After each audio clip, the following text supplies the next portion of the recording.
प्रिय बच्चों, आज हम integrated plant disease management IDM के कॉन्सेप्ट, एडवांटेज एंड इम्पॉर्टेंस के हेड के अंतर्गत डिस्कशन करेंगे,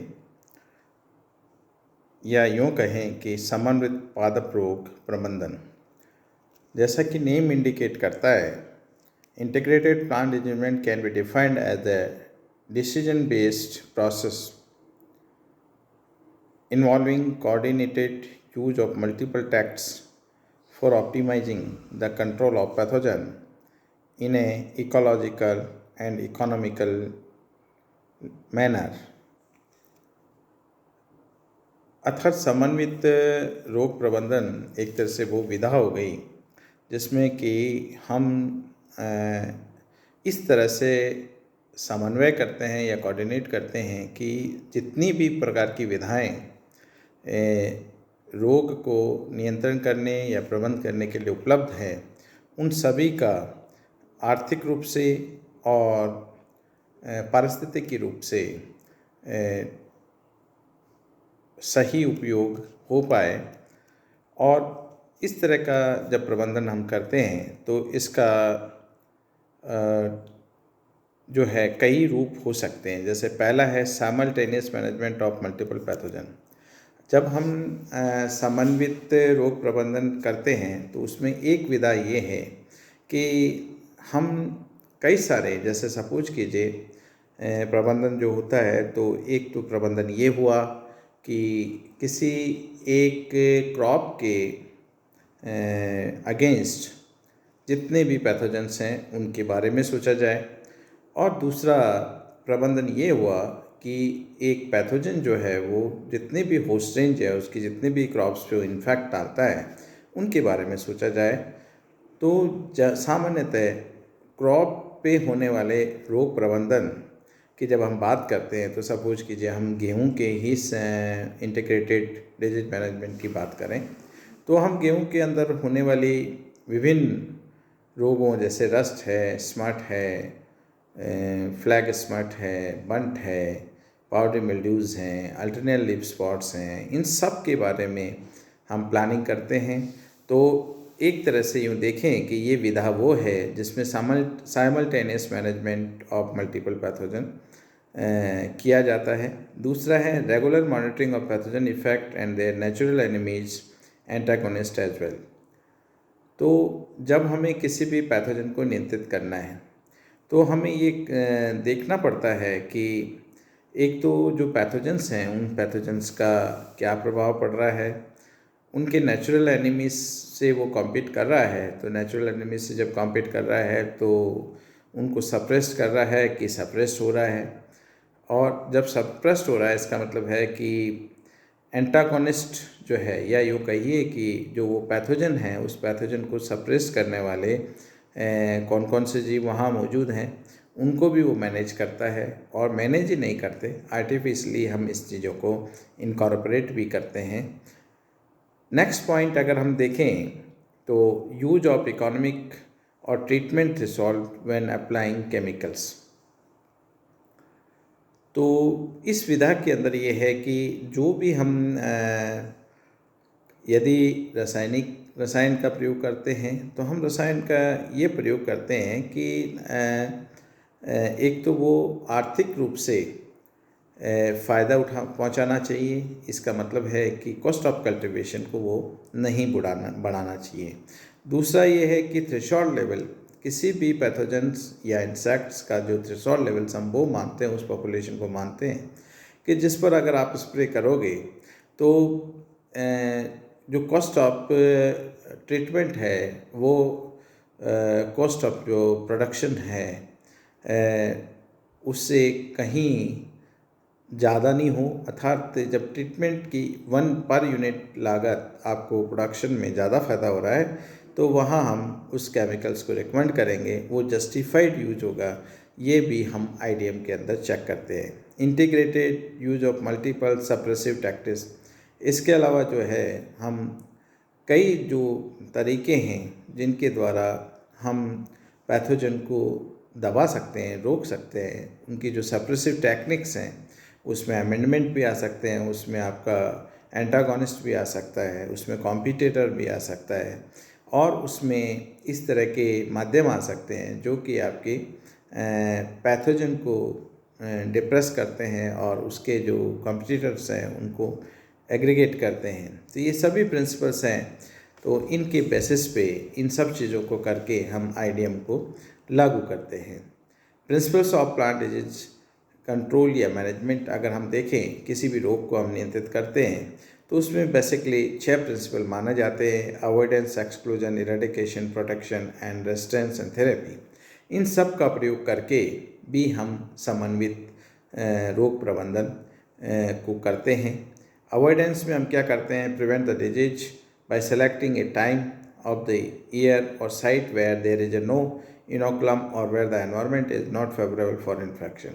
तो अवॉइडेंस जो सिद्धांत है उसमें यह है कि हम किसी भी रोग के होने के लिए आवश्यक होता है कि उसके पैथोजन, उसका एनवायरनमेंट और उसका जो होस्ट है, और होस्ट में भी स्पेशली उसका ससेप्टिबल होस्ट और ससेप्टिबल स्टेट उसको मिलना ज़रूरी है, तो ही डिजीज आएगी, अदरवाइज डिजीज नहीं आएगी। तो अवॉइडेंस प्रिंसिपल में हम क्या करते हैं कि जो डिजीज ट्रायंगल है और जो एनवायरनमेंट जो था टेट्राड है, उस टेट्राड को हम एक तरह से मैनेज करते हैं, डिस्टर्ब करते हैं, और उसके अकॉर्डिंग हम क्या करते हैं कि जो टाइम है उसका सिलेक्शन उस तरह से करेंगे, सोइंग कब करें, कहाँ ना करें, और इसी तरह से जो क्रॉप है, कौन सी क्रॉप कहाँ पे ली जाए ना ली जाए, ये साइट सिलेक्शन हो गया, उसको हम ध्यान रखेंगे ताकि उसका इनोकुलम बिल्डअप नहीं हो।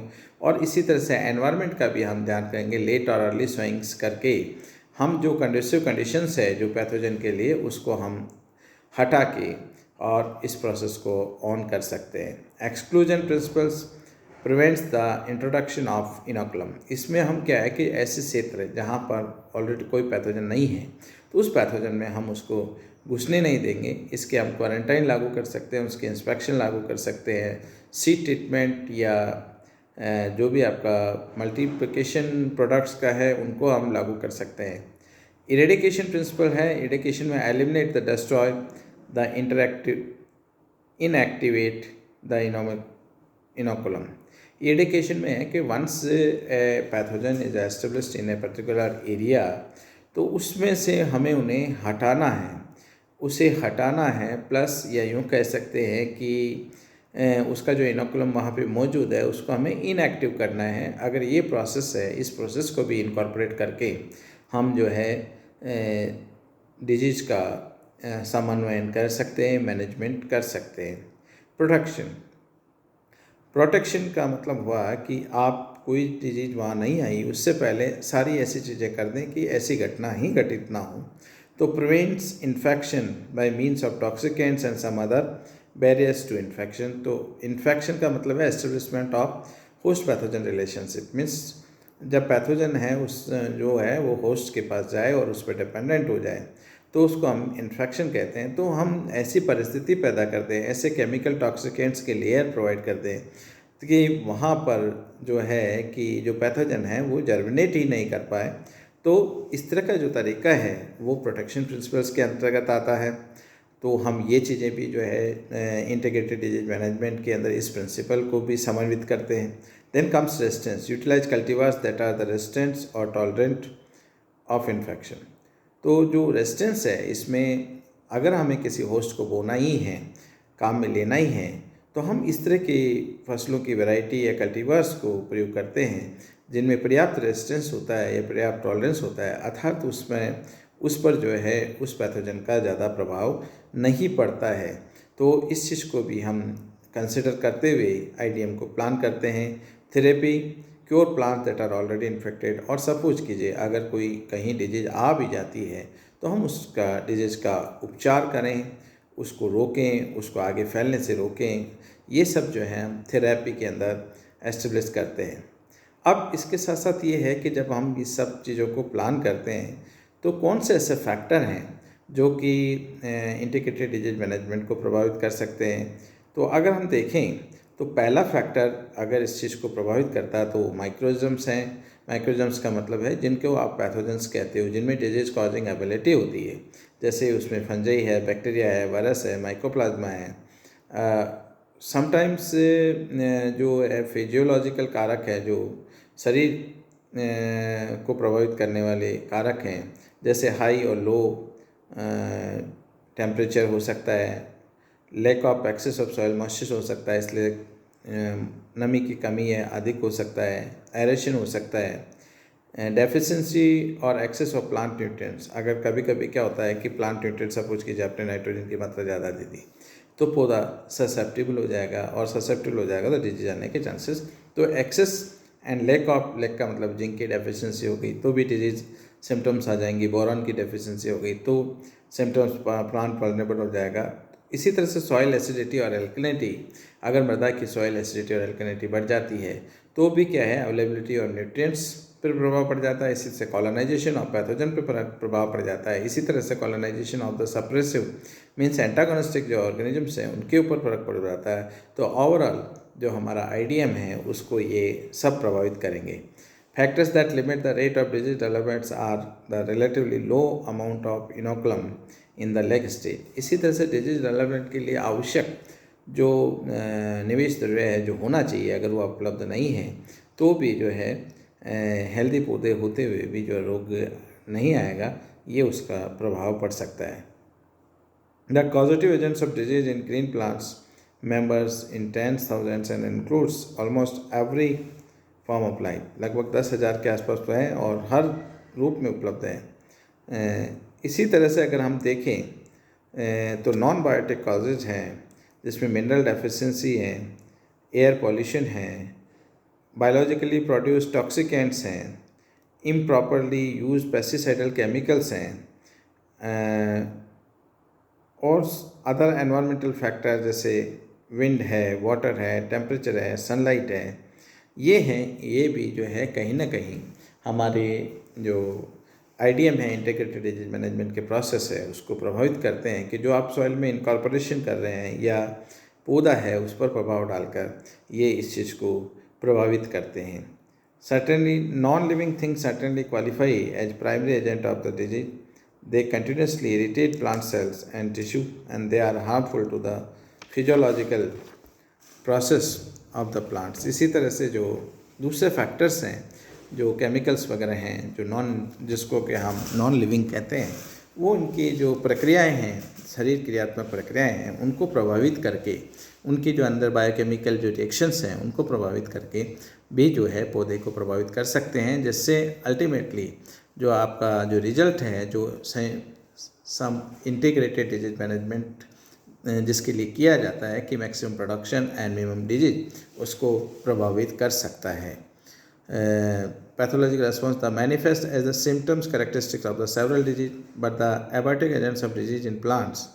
The abiotic agents of plant disease are termed non infectious and the disease they cause are termed as non infectious disease. इसी तरह से जो बायोटिक फैक्टर्स हैं क्योंकि उनमें एक संक्रमण क्षेत्र से दूसरे संक्रमण क्षेत्र में जाने की योग्यता होती है, तो उन्हें हम इन्फेक्शियस कहते हैं सोर्स के द्वारा एक हेल्दी डिजीज प्लांट से हेल्दी प्लांट। जबकि जो नॉन इन्फेक्शियस है वो डेफिशिएंसी उस पर्टिकुलर प्लांट उस एरिया के ही कन्फाइंड रहेगी, तो उन्हें हम नॉन इन्फेक्शियस कहते हैं क्योंकि एक पौधे से डिजीज पौधे से दूसरे पौधे में वो नहीं फैलती है। इसी तरह से तो ये जब सब चीज़ें हैं, इन चीज़ों के द्वारा हम जो है ध्यान रखकर एक इंटीग्रेटेड प्लांट डिजीज मैनेजमेंट को प्लान कर सकते हैं। और इसी तरह से अगर अब इनके जो इंडिविजुअल्स की बात करें हम, तो जो दूसरे फैक्टर्स इन सब चीज़ों को प्रभावित कर सकते हैं उनमें पहला माइक्रोइज्म्स हुआ। तो microorganisms obtain their food either by breaking down dead plants, animal remains, or by attacking living plants and animals। तो जो माइक्रोइज्म्स हैं वो सैप्रोफाइट प्रतोपजीवी या परजीवी के रूप में प्रभावित करते हैं और वो अपना भोजन पदार्थ जिंदा पौधे से या मृत कार्बनिक पदार्थों से प्राप्त कर सकते हैं। In order to obtain the nutrients the parasite organism excrete enzymes toxins and kill the cells of the tissues of the host plant, as a result which either the whole plant or part it is damaged or killed। यदि हम parasites को देखें तो parasites enzymes और toxins release करते हैं जो कि परपोषी कोशिका की सेल को डिस्ट्रॉय कर देते हैं और नतीजा ये होता है कि उसके प्रत्येक कोई कोशिका, उसका अंग या पौधा पूरा ही मर सकता है और इस प्रकार जो है पौधे को पर प्रभाव को डालते हैं और considerable disturbance takes place in its normal metabolic process. या कभी कभी क्या करते हैं कि ये टॉक्सिन्स एंजाइम्स जो है उनकी जो नॉर्मल शरीर क्रियात्मक प्रक्रियाएं हैं उन प्रक्रिया को भी प्रभावित करके तो इस चीज़ को भी हम जानते हैं कि किस प्रकार डिजीज़ पैदा हो रही है। Parasite, ones of the factor causing plant disease is parasite, those living organisms that can colonize the tissues, their host plants, victims, and can be transmitted from plant to plant. And these biotic agents are therefore infectious, and the disease they cause are termed infectious disease. The infectious agents of the plant disease are treated in the standard textbook of the plant pathology. तो इसमें parasites में युवा परजीवी पे ही जो कि living to living रहते हैं, तो ये जो कोशिकाएं हैं पौधे की, उन कोशिकाओं को किल कर देते हैं, उनके सिस्टम को डिस्टर्ब करते हैं, तो इस तरह से प्रभावित करते हैं। Ability to cross an inoculum, यदि कोई पैथोजन है उसको आप जब मेंटेन करते हैं तो जो प्रक्रिया है जो कि उसको एस्टेब्लिश होने में मदद करेगी वो है the parasite pest must produce an inoculum some structure that is adapted for the transmission to healthy plants, and this can either parasitize the host directly or develop another structure that can establish a parasitic relation with the host. For example, inocula for viruses are the viral particles, and bacteria, bacterial cells, fungi, various kind of spores, and the hypertrans molds and the nematodes, eggs, and second stage larvae.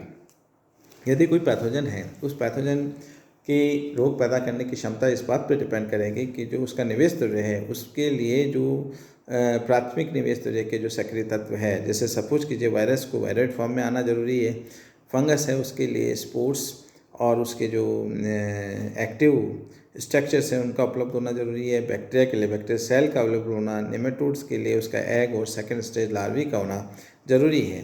तो इनकी जो उपलब्धता है वो और उस उपलब्धता को कम ज़्यादा करके भी हम जो है IDM इंटीग्रेटेड डिजीज मैनेजमेंट किसी रोग का कर सकते हैं। Agents media for transportation of inoculum, इसी तरह से जब इनोकुलम बन गया तो इनोकुलम एक जगह से दूसरी जगह जब जाएगा तो उसके डिफरेंट वेक्टर्स होते हैं जो उसको एक जगह से दूसरी जगह ले जाते हैं। उन वेक्टर्स को भी हम कंट्रोल करके जो है हम रोग समन्वय कर सकते हैं। ये यूँ कहिए कि इंटीग्रेटेड डिजीज मैनेजमेंट कर सकते हैं। वुंड्स एंड नेचुरल ओपनिंग, ज़्यादातर हमने देखा है कि जो पैथोजेंस हैं जब डिजीज आती है तो वो सिस्टम के अंदर जो है इनडायरेक्ट पेनिट्रेशन भी करता है। इसका मतलब ये हुआ कि वो किसी नेचुरल ओपनिंग या मैकेनिकल इंजरीज के द्वारा घुसता है। तो parasite must enter the host plant which can do depending on the organism in one और मोर of three way, through wounds, through natural openings, or by growing directly through the unknown protecting surface of the host. Viruses are literally injected into the plants as the homopterous insect carrier drops and feed within the host. Bacteria depend on wounds or natural opening, for example stomata, hydrothores and lenticels for entrance, and but many fungi can penetrate plant parts by growing directly through the plant surface and existing enormous mechanical pressure and possibly softening of surface by enzymatic actions. अगर हम देखें तो जो inoculum है वो भी अलग अलग तरह से प्रभावित करते हैं। जैसे वायरस है तो वायरस जनरली जो है जो आपकी ऐसे इंसेक्ट्स जो कि जिनके पास की शकिंग टाइप के माउथ पार्ट्स होते हैं और उनके द्वारा वो फैलाते हैं, जबकि इसी तरह से जो बैक्टीरिया हैं, बैक्टीरिया जो है बाय नेचुरल ओपनिंग्स हैं जैसे स्टोमेटा है, हाइड्रोथॉर्स है, लेंटिसेल्स है, इनके द्वारा वाटर कंजर्वेशन प्रिंसिपल के आधार पर एंटर करते हैं। और जबकि फंगस हैं वो फंगस डायरेक्ट एंजाइम्स बना के डिसइंटीग्रेट करके भी एंटर कर सकती हैं, सॉफ्ट टिश्यू को सॉफ्ट करके, और इनडायरेक्टली भी एक प्रेशर बना के एप्रीसूरिया बना के इन्फैक्ट कर सकती है। तो ये जो प्रोसेस है, इन प्रोसेस को समझ के भी हम मैनेजमेंट कर सकते हैं। अवेलेबिलिटी ऑफ द फूड्स, इसी तरह से अगर जब occurrence of the disease one of the factors affecting is the availability of the nourishment, अगर जो पैथोजन है उस पैथोजन के लिए आवश्यक फूड अवेलेबल है तो वो मल्टीप्लाई करेगा। तो हम ऐसा फूडिंग हैबिट जो कि पौधे के लिए फ़ायदेमंद हो और पैथोजन और जो डिजीज़ इन्फेक्टिंग एंटिटी है उसके लिए अगेंस्ट हो, इस तरह का प्रोवाइड करके भी हम जो है मैनेजमेंट कर सकते हैं। तो ये भी एक इंटीग्रेटेड डिजीज मैनेजमेंट का पार्ट हो गया। तो इसी तरह से कल्चरल प्रैक्टिसेस को अडॉप्ट करके और survival between the crop seasons में जो इनोकुलम सर्वाइव करता है उसको मैनेज करके भी हम जो है डिजीज मैनेजमेंट कर सकते हैं। इसी तरह से production of inoculum for primary cycle, जो अगर environment factors particularly temperature, water and organic inorganic nutrients significantly affect the inoculum production, and warm temperature usually break the dormancy of the over seasoning structures. Rain may leach growth inhibitors from the soil and permit germination of the resting spores, and special nutrients may stimulate the growth of the over seasoning structures of produce inoculum. तो हमने देखा है कि जो वर्षा की मात्रा है, temperature है, दूसरे फैक्टर्स हैं, वो सब इनोकुलम को प्रभावित करते हैं, और जब इनोकुलम प्रभावित होता है तो रोग का स्प्रेड भी प्रभावित होगा। इस तरह से इन चीज़ों को, इन उसूल्स को देख के भी, इनके द्वारा भी हम मैनेजमेंट टैक्टिक्स को प्लान कर सकते हैं। Disposal of inoculum and inoculation, कई बार जो होता है प्राइमरी सोर्स बनने के बाद उसका प्लांट तक पहुंचना आवश्यक होता है, और प्लांट तक पहुंचने के लिए ज़रूरी है कि उसका डिस्पर्सल हो। अब वो बाई इंसेक्ट हो सकता है, बाई एयर हो सकता है, इसको हम चेक करके भी एग्जाम्पल के तौर पे देखें, Florida impose quarantine against the citrus canker of bacterium which was eliminated from the state earlier by means of cooperative efforts led by the Florida department of agriculture. जो फ्लोरिडा में citrus canker impact आया, उसको दूसरी जगह जाने से रोकने के लिए क्वारंटाइन मेजर्स लागू किए गए, और इस तरह से उनका डिस्पर्सल जो हो रहा था, उस डिस्पर्सल को रोक के उस डिजीज़ को कंट्रोल किया। Sample inspection, one of the preventive measures of the control of the disease is the use of sample इंफ्रेक्शन method, laboratory evaluation of the representative samples drawn by the certification agency for the determination of germination, moisture content and seed content, admixture purity and seed borne pathogen। इनके द्वारा जान करके उसमें भी कहीं कोई pathogen source तो नहीं जा रहा है, उसको हम कंट्रोल कर सकते हैं।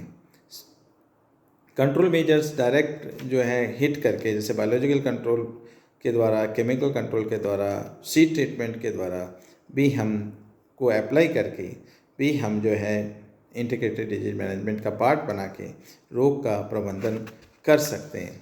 अगर कुछ केमिकल्स कंट्रोल्स और प्लांट्स की लिस्ट के बारे में देखा जाए तो chemicals and use relatively toxicity अगर हम देखें, और टॉक्सिसिटी या तो ओरल होती है या डर्मल होती है, तो सीड ट्रीटमेंट ऑल फंजिसाइड्स को हम देखें तो क्लोरोनेप में लो ओरल होती है, डर्मल भी लो होती है, डाइक्लोन में लो होती है, हाई होती है, थायरम में मॉडरेट होती है ओरल और डर्मल लो होती है, कार्बोक्सिन में लो होती है ओरल और डर्मल भी लो होती है। सॉइल ट्रीटमेंट हम करें तो मिथाइल ब्रोमाइड यूज किया जाता है, तो वेरी हाई रिलेटिव टॉक्सिसिटी होती है दोनों ही केस में, डर्मल और उसमें। पीसीएनबी में ओरल में लो होती है लेकिन डर्मल में मॉडरेट होती है।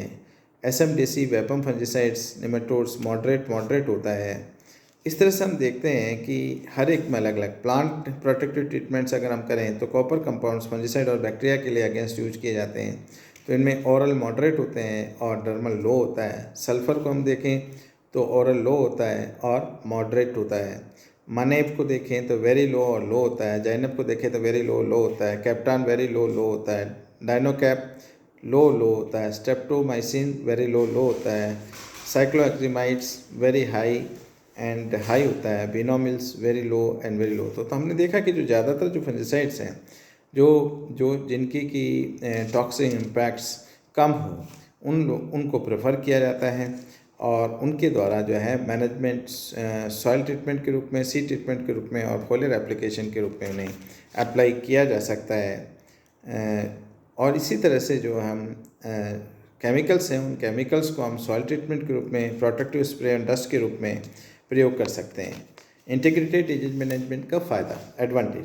Integrated approach integrate preventive and corrective measures to keep pathogen from causing significant problems and with minimum risk or hazard to human and desirable component of their environment।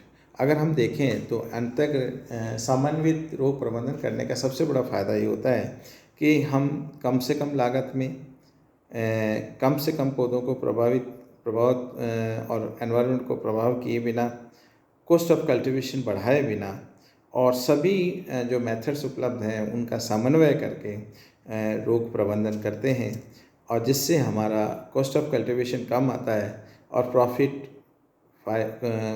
बढ़ता है। साथ ही जो हमारा एनवायरनमेंट है वो एनवायरनमेंट भी हमारा इंटैक्ट रहता है। Some of the benefits of an integrated approach are as follows. Integrated approach हम लगाते हैं तो उसमें कुछ फ़ायदे होते हैं, जो फ़ायदे इस प्रकार हैं। Promote sound structure and healthy plants, क्योंकि जो भी हमारा सिस्टम बनता है आईडीएम को यूज करने से, उसमें यह को स्थायी होता है, साउंड सिस्टम होता है और जो पौधे हैं वो स्वस्थ रहते हैं। दूसरा, promote the sustainable bio based disease management alternative. जो हम आईडीएम में प्रमोट करते हैं तो अगर वो बायोलॉजिकल जीव पे आधारित है डिजीज मैनेजमेंट, तो वो लगभग स्थायी होता है और दूसरे जो अस्थायी होते हैं उनके मुकाबले अच्छा पाया जाता है। Reduce the environment risk associated with the management by encouraging the adoption of more ecological bind control. इसी तरह से हम क्या होता है कि जो इकोलॉजी का ध्यान रखने वाली चीज़ों को ध्यान रख के प्रबंधन की व्यवस्था करते हैं, तो ये जो पर्यावरण के जो हमारी नुकसान पहुंचाने वाली गतिविधियां हैं उनको हम एक तरह से कम कह सकते हैं, उनकी रिस्क जो है हमारी कम हो सकती है। Reduce the potential for air and ground water contamination.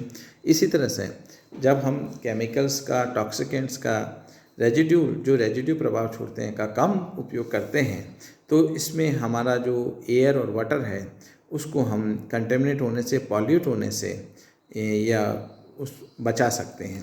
Protect the non target species through reduce impact और प्लांट डिजीज मैनेजमेंट एक्टिविटी। इसी तरह से कई बार ये होता है कि हमने कोई टारगेटेड हमारा पैथोजन है उसके अगेंस्ट किया, लेकिन जब हम समन्वित रूप में किसी चीज़ का प्रयोग कर रहे हैं तो नॉन टारगेटेड पैथोजन्स या ऑर्गेनिजम्स हैं उनको भी हम इनडायरेक्टली चेक कर देते हैं। Reduce the need for pesticides and fungicides by using several management. जब हम एक बायोलॉजिकल सिस्टम डेवलप कर देते हैं जिसमें एक ऑर्गेनिज्म दूसरे ऑर्गेनिज्म को रोक रहा है, नेचुरली रोक रहा है, तो एक तरह से जो आर्टिफिशियली होने वाली डिमांड है पेस्टिसाइड और फंजिसाइड की, जिसको कि हम के द्वारा नियंत्रित करते हैं, उसकी मांग को हम कम कर सकते हैं। रिड्यूस और eliminate issues related to pesticide residue.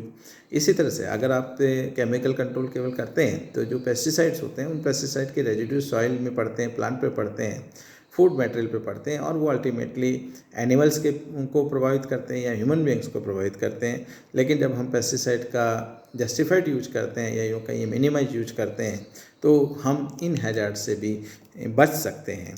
Reduces और element the re entry of the interval restrictions, decrease workers tenants public exposure to chemicals.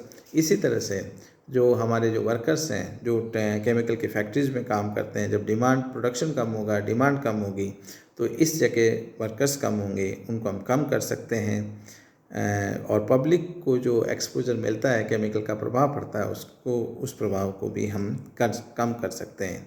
Elevate concern of the public about paste and pesticide related practices.